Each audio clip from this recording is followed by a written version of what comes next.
Omusumba w'ekkanisa ya Brook esangibwa Kisaasi bweje awanjagidde ababuulizi b'enjiri bonna okunywerera ku mazima ga Bayibuli nga kino kyakutaasa ekkanisa okuwangulwa ekibi ng'ono asinzidde ku mukolo ogutegekeddwa okujaguza emyaka ekkanisa eno gy'emaze mu buweereza. Love the Holy Spirit. Yagala omwoyo omutukuvu. Omusumba bweje agamba nti ekkanisa nnyingi ezigunjiddwawo nga zino zijja abantu ku mulamwa ng'abasumba balwanyisa embuulira y'enjiri ey'ebyawandiikibwa nga n'ababuulizi kati enjiri bagibuulira lwa nsimbi. Prophets are everywhere. The gospel is preached for money.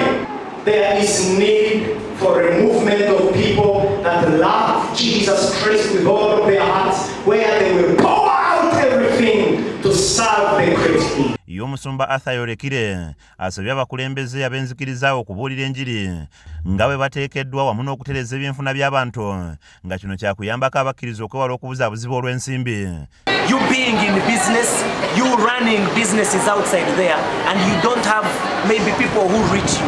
And because of the caliber that we are at, sometimes people segregate us. They see us as if we have made it in life. Alambuludde ku biruubirirwa by'ekkanisa eno omuli okubangula abantu mu kigambo kya Katonda n'okubalambika mu nneeyisa nga bali ebweru w'ekkanisa. To understand what is the purpose of your business. First, what is your purpose as an individual? What is the purpose of your business? How do you find the DNA of your business? If you are a believer, are you serving the communities that are going to become communities of believers?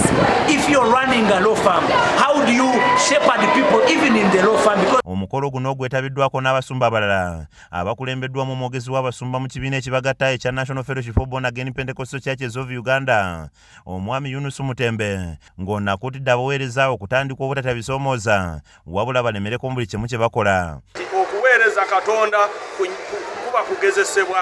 Tuvaayo mu biseera ebizibu era ebiseera ebikambwe. Woovira okutandika obuweereza tolooza nti byonna bijja kubeera smooth nga bw'obisuubira, bitambule nga bw'obyagala. Aliko n'obubaka obulala bw'awadde abakkiriza wamu n'abaweereza obunaabayamba mu bulamu bwabwe.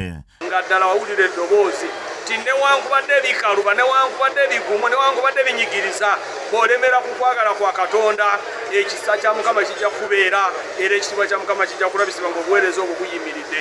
Kizza Peter yakusakidde eggulire lino Rock TV agaleero.